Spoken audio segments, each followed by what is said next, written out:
کرتے ہیں، نہ لالچ کی بنیاد پر عبادت کرتے ہیں، بلکہ حبا لہو و عشق اللہ، وہ خدا سے محبت کرتے ہیں، خدا سے عشق کرتے ہیں، لہذا خدا کی عبادت کرتے ہیں۔ فتلک عبادت الاحرار، یہ آزاد لوگوں کی عبادت ہے۔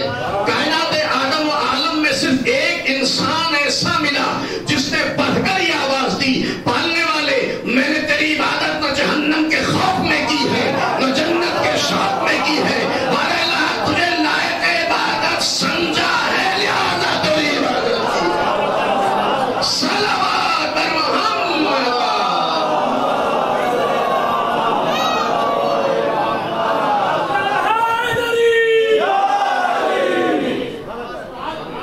بل وجدت اہلا للعبادہ فعبدتک، پالنے والے علی نے تیری عبادت کی ہے، تجھے لائق عبادت سمجھ، تجھے لائق عبادت سمجھا ہے، لہذا تیری عبادت کی۔ علی نے تیری عبادت نہ جہنم کے خوف میں کی نہ جنت کے شوق میں کی، تجھے لائق عبادت سمجھا، لہذا تیرے سامنے سجدہ کیا۔ ایک جملہ کہنا چاہتا ہوں عزیزو، مولا آپ نے اپنے عقیدے کا اعلان کر دیا، آپ نے اللہ کی عبادت نہ جہنم کے خوف میں کی نہ جنت کے شوق میں کی، آپ نے اللہ کو لائق عبادت سمجھ کر اللہ کی عبادت کی۔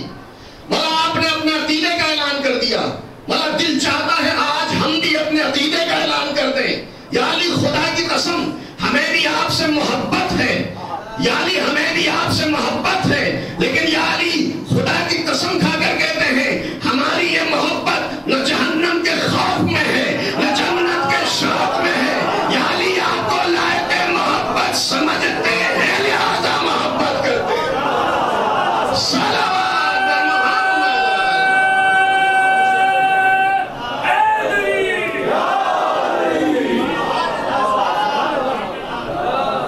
سارے سجدے اس سے مخصوص ہو، ہر عمل اس کے لیے ہو، نہ شوق محبت میں، نہ خوف ہو نہ لالچ ہو۔ عزیزو یہ روایت بڑی مشہور ہے، آپ سنتے رہتے ہیں، مجھے ایک نتیجہ دینا ہے، ہر عمل اس کے لیے ہو، ہر عبادت اس کے لیے ہو، سارے سجدے اس کے لیے ہو، تب جا کر انسان سید الساجدین بنتا ہے، تب جا کر زین العابدین بنتا ہے، تب جا کر مثل خدا بنتا ہے، وَأَنْتُمُ الْمَثَلُ الْأَعْلَىٰ۔ اب دیتینی اجعلک مثلی، میرے بندے تو میری اطاعت کر، میری بندگی کر، میں تجھے اپنا جیسا بنا دوں گا۔ زیارت جامعہ میں معصومین کے لیے خطاب ہے، انتم المثل الاعلیٰ، آپ مثل خدا ہیں، میرے بندے میری اطاعت کر، میری بندگی کر، میں تجھے اپنا جیسا بنا دوں گا۔ میرے بندے اگر تو نے میری بندگی کی تو پھر دیکھ اس منزل پر پہنچا دوں گا کہ آسمان میرا ہوگا، سیر تو کرے گا، زمین میری ہوگی، ملکیت تیری ہوگی، درخت میرا ہوگا، کلمہ تیرا پڑھے گا، ذرے میرے ہوں گے، حکم تیرا چلے گا، چاند میرا ہوگا، ٹکڑے تو کرے گا، ستارہ میرا ہوگا، در پہ تیرے اترے گا، رضوان میرا ہوگا، درسی تیرا بنے گا، دریا میرا ہوگا، مصلح تیرا بچھے گا، پانی میرا ہوگا، دھومن تیرا ہوگا۔ صلوات بر محمد وآلہ۔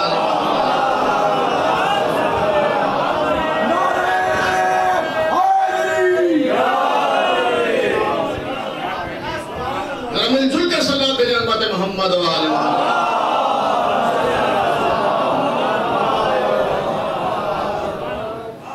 میری بندگی کر، میری اطاعت کر، میرا سجدہ کر، اپنے ہر عمل کو مجھ سے مخصوص کر، پھر دیکھ تجھے کس مقام پر پہنچاتا ہوں۔ میں اپنا جیسا بنا دوں گا، میں اپنی مثل تجھے بنا دوں گا، تو میرے اوصاف کا مظہر اس کائنات میں نظر آئے گا۔ ہاں کوئی خوف نہ ہو، کوئی لالچ نہ ہو، عمل مجھ سے محسوس کرتے ہیں۔ اچھا ہر عمل اس سے، نماز اس کے لیے، روزے اس کے لیے، حج اس کے لیے، مجلس اس کے لیے، ماتم اس کے لیے، اشک اس کے لیے، گریہ اس کے لیے۔ لیکن عزیزو تھوڑی دیر معذرت چاہتا ہوں، تھوڑا وعدے سے شاید وعدہ خلافی ہو جائے، ہمارا ہر عمل اس کے لیے، ہمارے اشک اس کے لیے، لیکن ہماری مجلسیں کس لیے ہیں؟ ہمارا ماتم کس لیے ہے؟ ہمارے آنسو کس لیے ہے؟ جنت مل جائے، جنت مل جائے نہیں۔ اس فرش عزا پر آنے کے بعد انسان کوشش کرے اس عبادت عزا کے معیار کو بلند کرے۔ میں نے بڑی سنجیدگی سے یہ بات کہی ہے، انسان کوشش کرے ان ایام اعزاء میں فرش عزائے حسین پر آنے کے بعد کوشش کرے کہ اس عبادت اعزاء کے معیار کو بلند کرے. یہ عشق جنت کے لیے نہ ہو, یہ ماتم جنت کے لیے نہ ہو, یہ نوحہ, یہ عزاداری, یہ فرش ماتم, یہ بزم ماتم, یہ مجلس, یہ ساری چیزیں جنت کے لیے نہ ہو. تم حسین کے لیے مجلس کرو, حسین جنت خود عطا کرتا ہے. صلوات بھیجے محمد و آل محمد. چھٹے امام کی خدمت میں صاحب بیٹھے ہوئے ایک صحابی ہاتھوں کو بلند کرتا ہے, آواز دیتا ہے اللہم ارزقنی الجنہ, خدایا جنت عطا کر. جبین امامت پر شکن آ گئی. توجہ کیجئے گا, بس میں عصمت سجی ہوئی ہے, صحابی دعا کر رہا ہے, شاگرد دعا کر رہا ہے اللہم ارزقنی الجنہ, اور اللہ جنت عطا کر. امام ناراض ہو جاتے ہیں. جنت کی تمنا عام انسان نہیں کر سکتا, جنت کوئی کھیل نہیں ہے, جنت آسانی سے نہیں ملتی. لیکن چھٹے امام کا چاہنے والا جنت کی تمنا کرے, امام یہ نہیں چاہتے. توجہ کیجئے گا. مولا کہتے تم نے جنت کی دعا مانگی, مولا ہاں جنت کی دعا مانگی, جنت متقین کی جگہ ہے. مولا کہتے نہیں جنت کا مطالبہ نہ کرو, مولا پھر کیا مانگو. عجیب, توجہ کیجئے گا. کہتا اللہم ارزقنی الجنہ, اللہ جنت عطا کر. امام کہتے نہیں جنت کیوں مانگتے ہو, مولا پھر کیا کرو. مولا سوال کرتے ہیں کیا تم ہم سے محبت نہیں رکھتے, کیا تم ہماری ولایت کا اقرار نہیں کرتے, کیا تم ہمارے چاہنے والے نہیں. مولا آپ کی ولایت کا اقرار کرتا ہوں, مولا آپ سے محبت کرتا ہوں, مولا آپ سے آپ کا شیعہ ہوں, کہ جب تم ہماری ولایت کا اقرار کرتے ہو تو جنت کی دعا نہ مانگو بلکہ دعا کرو فلا تسلم منی ما نافی, خدایا جس راہ ولایت پر چلے ہیں کبھی ہمارے پائے صراط میں لغزش نہ آ جائے. صلوات بر محمد.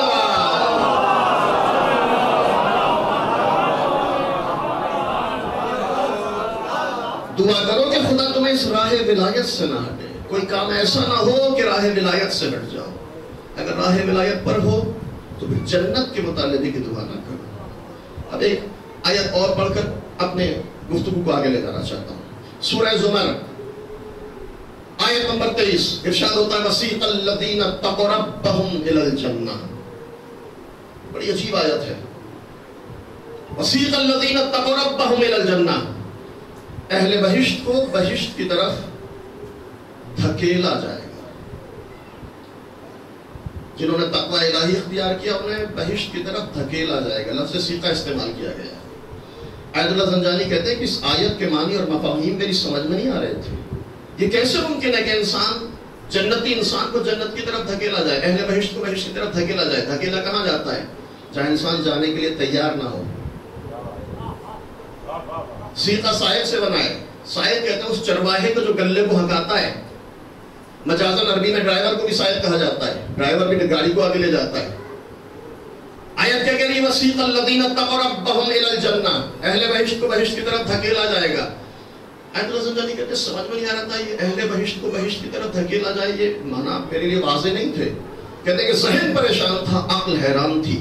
ایک دن فرماتے ہیں کہ ایک دن میں بہار الانوار کا مطالعہ کر رہا تھا, اچانک ایک روایت پر نظر پڑی. چھٹے امام امام جعفر صادق علیہ السلام اس آیت کی تفسیر کرتے ہوئے ارشاد فرماتے ہیں, توجہ کیجئے گا, بڑی معرفت والی آیت ہے. مولا فرماتے ہیں کہ اہل بہشت کو خدا حکم دے گا کہ ان کو جنت میں داخل کر دیا جائے. یہ جنتیوں کا گروہ دروازے جنت پر جانے کے بعد کہے گا خدایا ہماری یہ خواہش ہے, ہماری یہ آرزو ہے, ہماری یہ تمنا ہے کہ تو داخل جنت سے پہلے ہمیں ہمارے آقا حسین کی زیارت کرا دے. جنتی داخل جنت سے پہلے دروازے جنت پر کیا کرے, بار الہ ہماری یہ خواہش ہے کہ داخل جنت سے پہلے آقا حسین کی زیارت کرا دے. خدا امام حسین کو حکم دے گا حسین تمہارے چاہنے والے جنت میں داخلے سے پہلے تمہاری زیارت کے مشتاق ہیں. وہ جنت میں جانا نہیں چاہتے جب تک تمہاری زیارت نہ ہو جائے. وہ دروازے جنت پر تمہاری زیارت کے مشتاق ہیں, جاؤ اپنے چاہنے والوں سے ملاقات کرو. امام حسین خدا کے حکم سے تشریف لائیں گے. اب عاشق اپنے معشوق کو دیکھے گا, معشوق اپنے عاشق کو دیکھے گا, حبیب اپنے محبوب کو دیکھے گا, محبوب اپنے حبیب کی زیارت کرے گا. ملاقات اتنی طولانی ہوگی, وقت اتنا گزر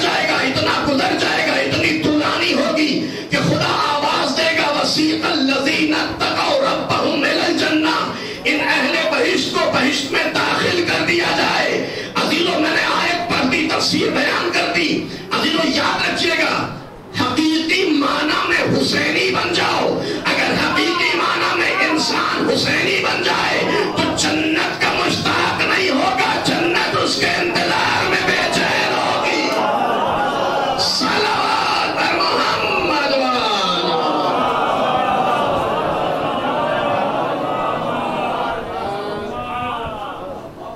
عمل خدا کے لیے، مجلس خدا کے لیے، مجلس حسین کے لیے، عزاداری حسین کے لیے ہو، ماتم حسین کے لیے ہو، نہ جہنم کا خوف ہو نہ جنت کا شوق ہو. یہ ہے عبادت. سجدے خدا سے جب ایسے سجدے ہوتے ہیں تب سید الساجدین. امام زین العابدین کا ایک رخ حیات عبادت پروردگار. دوسرا رخ حیات امام کا سماجی خدمات، ذمہ داریاں، سماجی ذمہ داریاں. آپ توجہ کیجئے گا، ایسا نہیں ہے کہ امام نے صرف سجدے کیے ہو، غریبوں کا خیال نہ کیا ہو، بے کسوں کا خیال نہ کیا ہو، مسکینوں کا خیال نہیں کیا ہو. نہیں، تاریخ کہتی ہے کہ مدینے کے فقیر رات میں ایک چبوترے پر بیٹھ جاتے ہیں، انتظار کرتے ہیں کہ آنے والا آئے گا. آنے والا آتا ہے، چہرہ ڈھکا ہوا ہے. سارے مسکین، سارے فقیر کہتے ہیں بھائی تمہارا نام کیا ہے؟ آنے والا کہتا ہے تمہیں مجھے نام سے کیا لینا. بس اتنا سمجھ لو کہ ایک فقیر دوسرے فقیر کے پہلو میں بیٹھا ہے، علاوی سنت پر امام بن کر.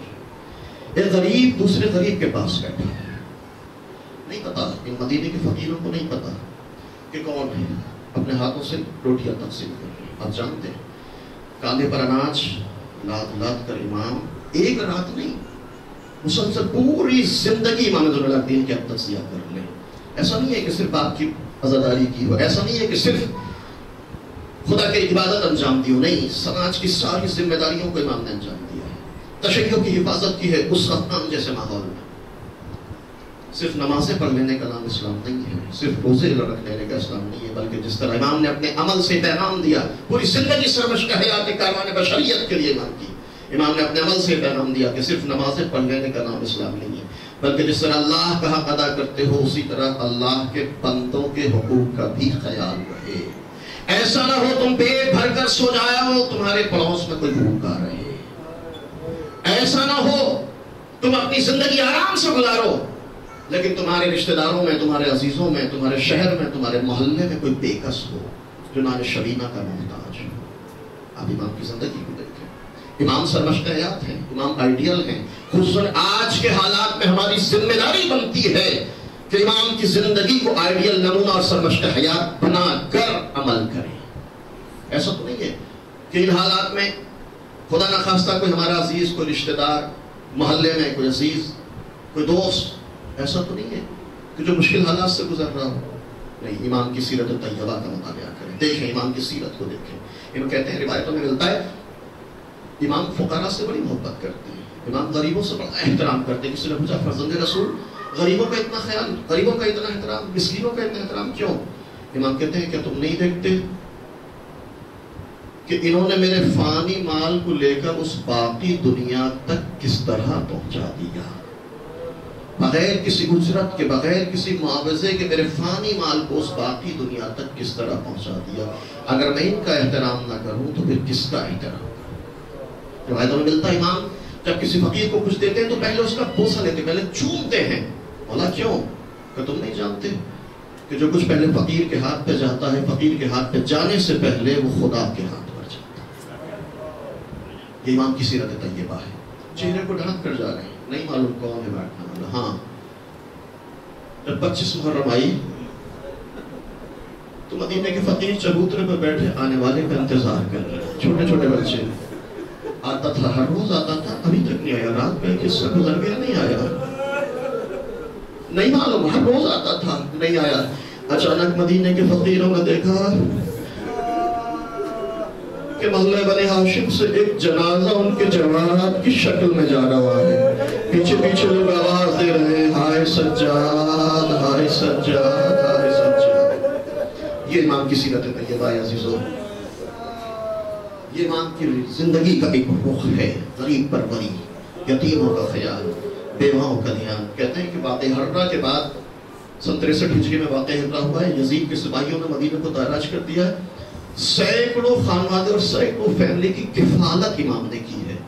اور ان فقراء کا کہنا ہے کہ ہم اپنے گھروں میں اتنے سکون سے نہیں تھے جتنے سکون اور احترام سے سید سجاد کی زیر کفالت میں رہے ہیں. صرف پیٹ بھر دینا کمال نہیں عزیزو، فقراء کا عزت نفس کا خیال رکھنا یہ سید سجاد کی سیرت ہے. صرف دوسروں کو کچھ دینا کمال نہیں ہے بلکہ عزت و احترام کے ساتھ دینا یہ سید سجاد کی سیرت ہے. یہ امام حسن کی سیرت طیبہ کا دوسرا رخ ہے. تیسرا رخ سید سجاد اپنے مظلوم بابا کا ماتم صبح و شام ماتم کرتے ہیں. جب پانی سامنے آتا ہے کربلا کرو واہ حسینہ واہ حسینہ کی صدا بلند کرتے ہیں. اللہ معذرت مجلس طولانی ہو گئی، میں کچھ عرض نہ کر سکا خدمت میں. مسائب مجھ سے کہا گیا کہ طولانی کیے جائیں، مجھے نہیں معلوم میں کتنے مسائب پڑھ سکوں. سید سجاد کی سیرت کا تیسرا اور اہم پہلو ہے کہ 35 سال مسلسل اپنے بابا کا ماتم کیا ہے. کبھی زینب کی بے ردائی کو رو کر ماتم کیا، کبھی بازار شام کو یاد کر کے ماتم کیا، کبھی دربار شام کو یاد کر کے ماتم کیا، کبھی کوفہ و شام تک کے بازاروں اور درباروں کا ماتم کیا. اجرکم اللہ اجرکم اللہ. حضرت سید سجاد کی 35 سالہ زندگی مسلسل اپنے بابا کا ماتم ہے. واہ حسینہ واہ حسینہ واہ حسینہ. اجرکم اللہ اجرکم اللہ. حضور جب کبھی مدینے کے بازار سے گزرتے ہیں قصاب سے دیکھتے ہیں کہ قصاب جانور کو ذبح کرنے کے لیے لے جا رہا ہے. روکتے سوال کرتے بھائی یہ بتا تو نے اپنے جانور کو پانی پلایا ہے نہیں؟ مولا جب تک ہم پانی نہیں پلاتے اپنے جانوروں کو ذبح نہیں کرتے. اجرکم اللہ اجرکم اللہ. عزادارو پرسہ دے کر بنا کے سب سے بڑے عزادار کو پرسہ دے. عزادارو روزہ شہادت گزر گئی سید سجاد کو پرسہ دینے. عزادارو آج حسین اس مجلس میں آئے ہوں گے اپنے لال عزادار کا ماتم کرنے کے لیے، رسموں کا نظرانہ لینے کے لیے. عزادارو اے بھائی تم نے اپنے جانوروں کو پانی پلا دیا. مولا جب تک ہم پانی نہیں پلاتے اپنے جانوروں کو ذبح نہیں کرتے. آپ جانتے ہیں عزادارو کہ جانور کو پانی پلانا ذبح سے پہلے جانور کو پانی پلانا مستحب ہے، مکروہ ہے انسان بغیر پانی پلائے کسی جانور کو ذبح کرے. کیوں؟ اس لیے کہ کہتے ہیں کہ اگر پانی کے بغیر جانور کو ذبح کیا جائے تو پیاس کی وجہ سے جانور کا گلا خشک ہو جاتا ہے اور ذبح ہونے میں جانور کو بڑی تکلیف ہوتی ہے. اس لیے مستحب قرار دیا گیا کہ جانور کو ذبح کرنے سے پہلے پانی پلا دیا جائے. بھائی تو نے پانی پلا دیا. مولا بغیر پانی پلائے ذبح نہیں کرتے. مولا نے کربلا کرم کیا. بابا مدینے کے درسان جانوروں کو پانی کے بغیر ذبح نہیں کرتے. بابا آپ کو 3 دن کا بھوکا پیاسا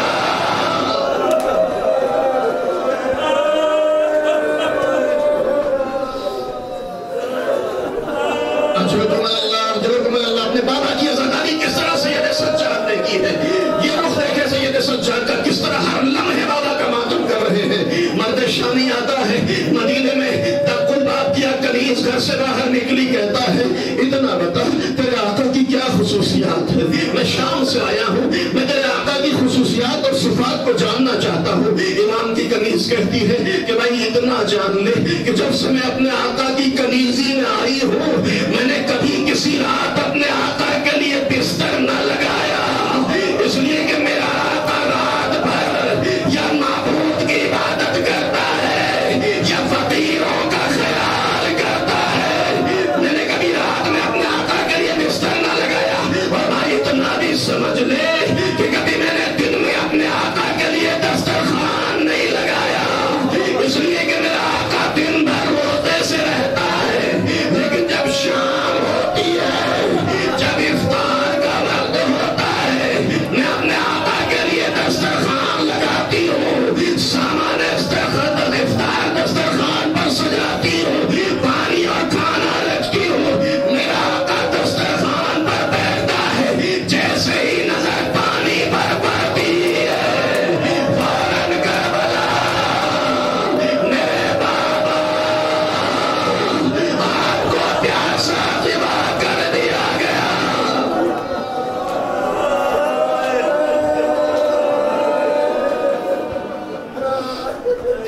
آپ جانتے سید سجاد کو باپ کی پیاس کا کتنا الگ ہے، اندازہ لگا سکتے ہیں۔ روایت کہتی ہے کہ جب 12 محرم کو سید سجاد بطور اعجاز شہداء کے لاشوں کو دفن کرنے کے لیے کربلا میں آئے، جب اپنے بابا کا لاشا دفن کیا، قبر میں لٹا دیا، قبر میں لٹانے کے بعد قبر پر سید سجاد نے بڑی مظلومیت سے لکھا، ہذا قبر الحسین ابن علی الذی قتلوہ عطشان، ارے یہ اس مظلوم کی قبر ہے جسے بھوکا پیاسا ذبح کر دیا گیا۔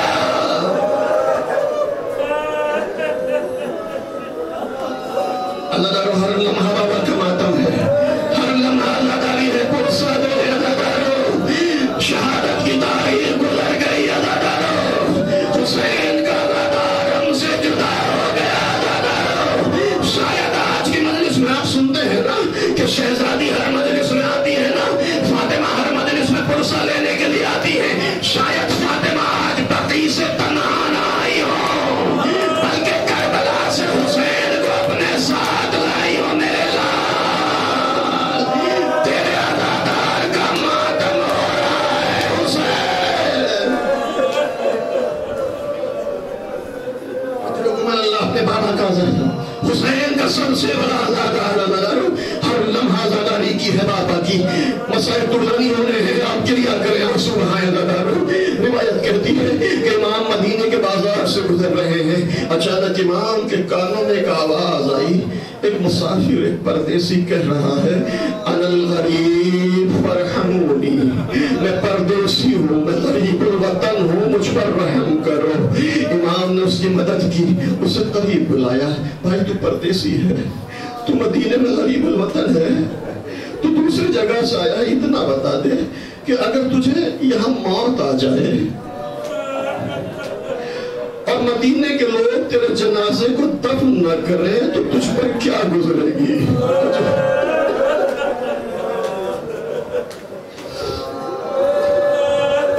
بھائی تو پردیسی ہے، تو غریب الوطن ہے، اگر تجھے موت آ جائے، مدینے کے لوگ تجھے دفن نہ کریں تو تجھ پر کیا گزرے گی؟ وہ کہتا ہے کہ بھائی تم کیسی باتیں کر رہے ہو، یہ کیسے ہو سکتا ہے، یہ کیسے ہو سکتا ہے کہ مدینے کے لوگ مجھے دفن نہ کریں؟ کہ کیوں؟ شاید تجھے دفن نہ کریں، تجھ پر کہتے نہیں یہ ناممکن ہے۔ کہ کیوں ناممکن ہے؟ کہ اس لیے کہ میں مسلمان ہوں، یہ مدینہ مسلمانوں کا شہر ہے، مسلمانوں کی غیرت اتنا گوارا نہیں کر سکتی کہ کسی مسلمان کا جنازہ بے گور پڑا رہے۔ فوراً سید سجاد نے کربلا کا رخ کیا،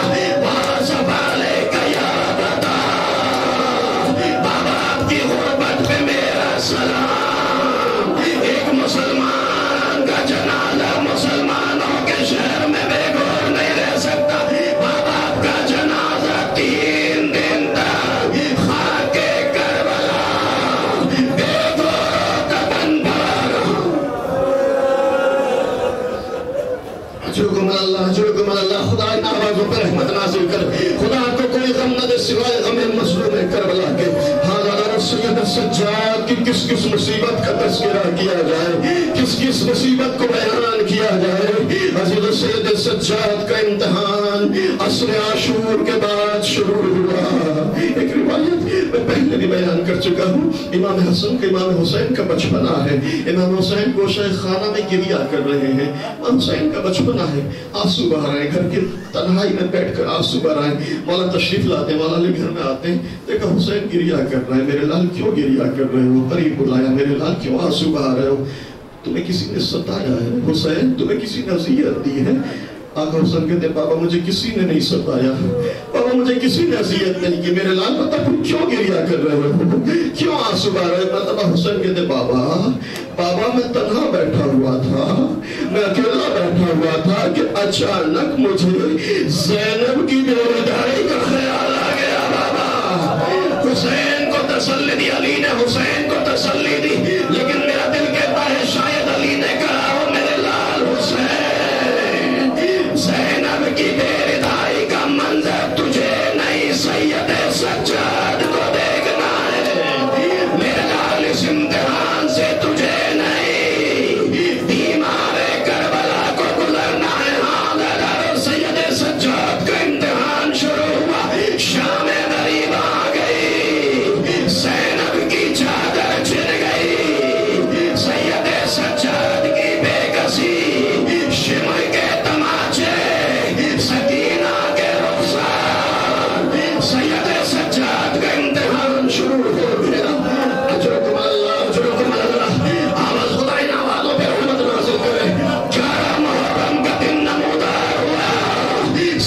سجاد ہاتھوں میں ہتھکڑیاں پیروں میں بیڑیاں زینب کے ہاتھ پسے پشت بندے ہوئے ہیں شمر سکینہ کے تماچے لگا رہا ہے حضرت ہر سال میں بیان کرتا ہوں ایک نفسیاتی بات ہے نا یہاں نوجوان بیٹے ہیں مائیں بہنیں بیٹھی ہوئی ہیں عزیزوں بہت سارے لوگ ایسے ہوں گے کہ جن کی چھوٹی بچی ہوگی 4 سالہ 5 سالہ بچی ہوگی بہت سے نوجوان ایسے ہوں گے جن کی 4 سالہ 5 سالہ بہن ہوگی یہ نفسیاتی بات ہے عزیزوں نفسیاتی بات ہے نا بچیاں باپ سے مانوس ہوتی ہیں بچیاں باپ سے مانوس ہوتی ہیں لیکن عزیزوں یہ بھی حقیقت ہے بچی باپ سے کتنا بھی مانوس کیوں نہ ہو لیکن اگر بچی پہ کوئی مصیبت پڑتی ہے تو مدد کے لیے اپنے بابا کو نہیں اپنے بھائی کو پکارتی ہے دادا یہی وجہ ہے کہ جب شمر نے سکینہ کے تماچے مارے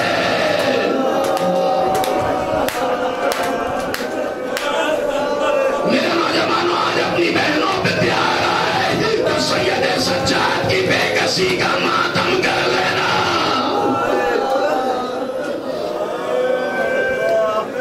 سید سجاد نے سید سجاد کی بے کسی شمر کے تماچے سکینہ کے رخسار مقتل کہتا ہے کہ جب بھی سکینہ کے تماچا پڑتا ہے سکینہ بے کسی سے سید سجاد کو دیکھتی ہے میرا مظلوم امام سر کو شرم سے جھکا لیتا ہے میری بہن سکینہ تیرا بھائی بڑا مظلوم ہے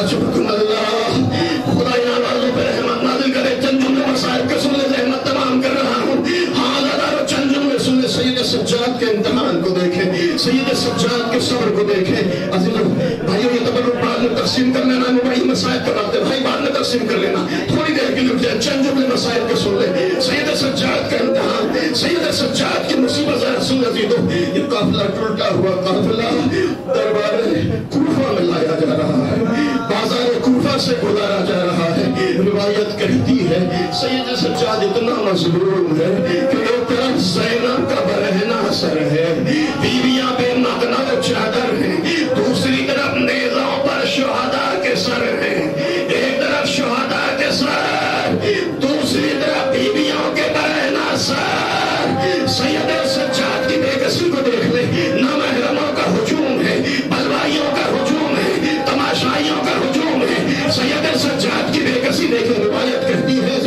مقتل کہتا ہے کہ اسی عالم میں حبیب کے بیٹا اس منظر کو دیکھ رہا ہے اچانک حبیب کے بیٹے کی نگاہ اس نیزے پر پڑی جس نیزے پر حبیب کا کٹا ہوا سر ہے بیٹے کو برداشت نہ ہوا محلے اسدی میں آیا اس خط محلے میں آیا جس میں اسدی قبیلے کے لوگ رہتے تھے آنے کے بعد کہتا ہے اسدی قبیلے کے لوگوں تمہاری غیرت کو کیا ہو گیا حبیب کربلا میں مارے گئے حبیب کا سر نو کے نیزہ پر چڑھا دیا گیا چلو حبیب کے سر کو لینا ہے اسدی قبیلے کے جوان آئے حملہ کیا حبیب کے سر کو نو کے نیزہ سے اتارا حبیب کے بیٹے نے حبیب کے سر کو آغوش میں لیا بڑے فخر سے کہا ارے جس کا وارث زندہ جس کا بیٹا موجود ہو اس کے بعد کا سر نو کے نیزہ پر میں کہوں گا حبیب کے بیٹے ذرا رشتہ سے کرو ایک اور مظلوم بیٹا